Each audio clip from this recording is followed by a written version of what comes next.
How are you, fellow gamers? I am 100% Karen, and today the video is going to be a little bit different. I want to talk a little bit about the bug where the keepers, don't feed the animals. So I'm going to use this franchise zoo that I own. I'm actually renovating all of it. This is the only portion that I actually did already, but all this is old, so we're not gonna actually show you guys that.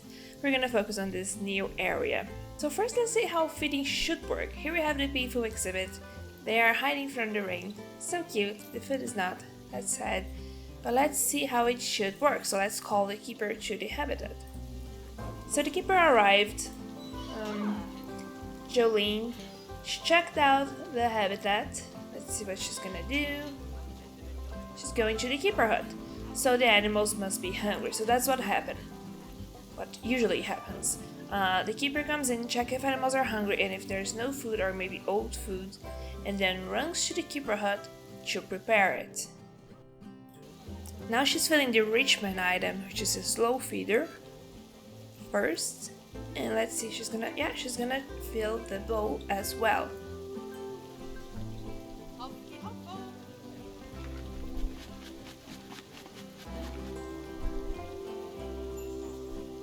So this is what should work, but let's check what can happen and how other bugs actually can change this apparently simple mechanic.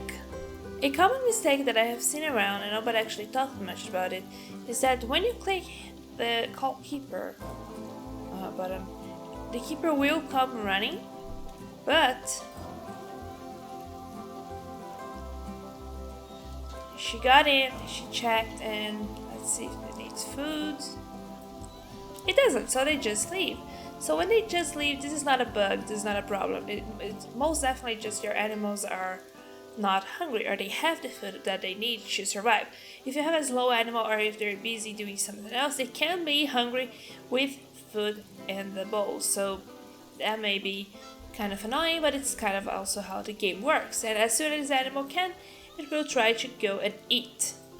So let's say your animals are hungry and you're getting desperate, so you click the call keeper button, but you just keep clicking it. It is gonna keep in this keeper enrolled state until they come back and feed it, but it doesn't work if you just keep calling and uncalling, and if they actually got out and did not do anything. Like I call this guy and he's actually cleaning, and maybe my animals need food more than they need cleaning, especially now that they don't have any food. And you can see here that they're not coming back. So let's call it again.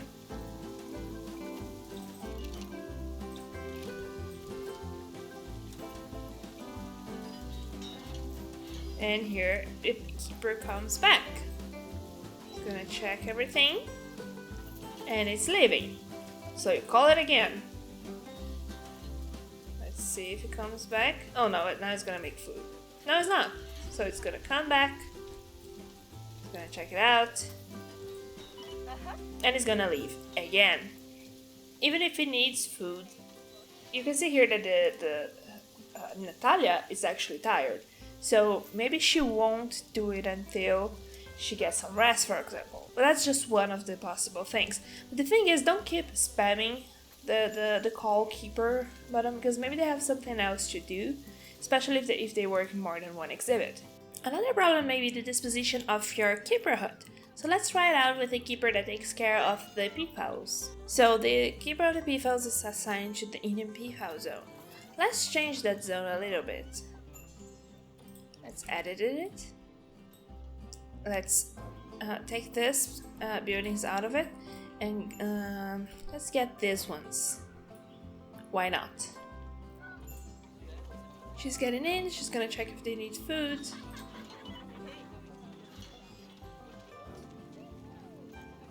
And they do. So she's going to the keeper hut that instead of being here is all the way over there. Let's see the way that she goes there. I made this little trail so she can go back there easily. So she's having to go really far away just to make some food.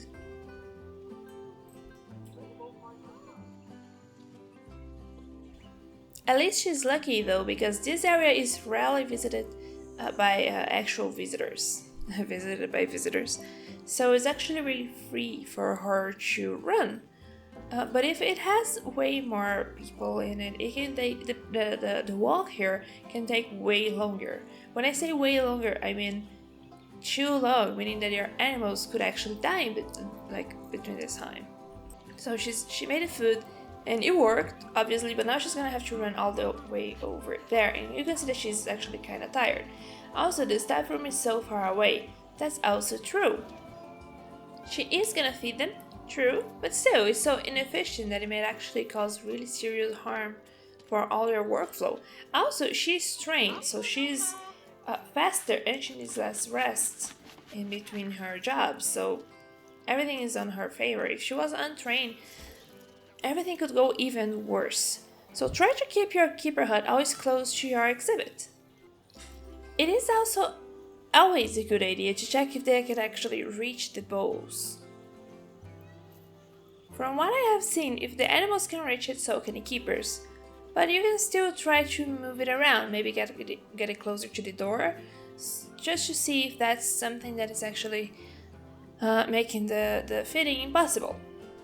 Also, I'm gonna really insist in the train your keeper idea. They are faster, they are more efficient, they need less rest, and even though it's a little bit expensive, you can actually usually manage once your zoo is a little bit more profitable. In the beginning, it may not be a good idea, but also you shouldn't have that many animals in the beginning. It's actually really a really bad idea. So keep in mind that if you're beginning, don't rush into getting a lot of animals, because that's gonna cost you way more than you can actually afford. I will also insist in actually managing your work zones. It's really important to get them organized, not only because it's tidier, but also because it really enhances the efficiency of your park in general. So for example, I have this information booth right here, and it is the vendor right here, like that works here, has to have a staff room nearby, because this place cannot get empty for that long. Also, I'm gonna train him because I don't want to hire two workers, so one of them will be idle most of the time and they share the same store, because from what I have used so far, this is not worth it. Having a staff room nearby and fully training the vendor, though, it's working well. So really experiment and see how much your zoo needs in each aspect. You may think that maybe assigning a work zone for every single worker is not necessary, and it may not be necessary in the beginning, but as you get more and more employees, and eventually, like I used to do, I used to hire them all at the same time, like in a package, and then they would all need to go to the staff room at the same time.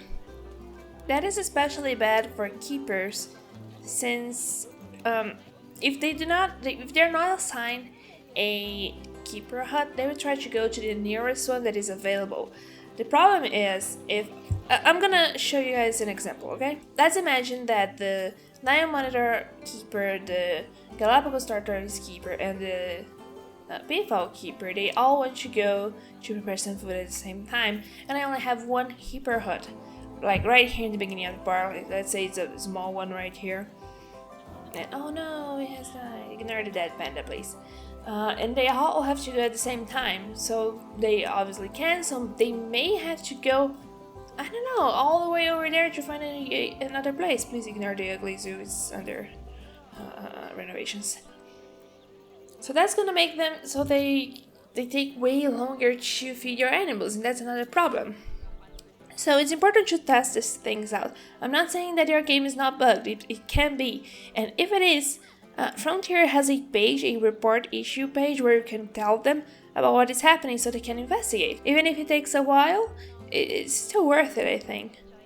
But anyway, these are the most common bugs I've seen, whether on my own game or on the internet. Many other problems happen and many other solutions work, so Google it a bit, maybe you'll find some new information. I hope this video actually helped or informed you, and if it did, please give it a like. I will thank you with all my heart. I wish you an unbuggy games, and thanks for watching. Bye!